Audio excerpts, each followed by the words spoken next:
नमस्ते प्रणाम हर हर महादेव। हम लोग वाले के शुभ भाई राइटर चंदू महेश।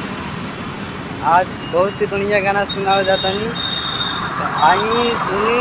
अगर गाना अच्छा लगी तो लाइक शेयर कमेंट सब्सक्राइब करें और भाई के सपोर्ट करें तो आई सुन कि हमरो तमन बा बबुनी खेलैती तहरा के हम तो पढ़ैती लिखैती।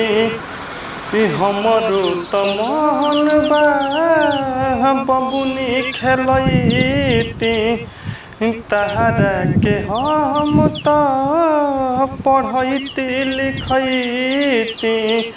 बाकी कहाँ हो पावे दहेज रे गर्भे में जान मारवावे। दहेज रे गर्भे में जान मारवावे।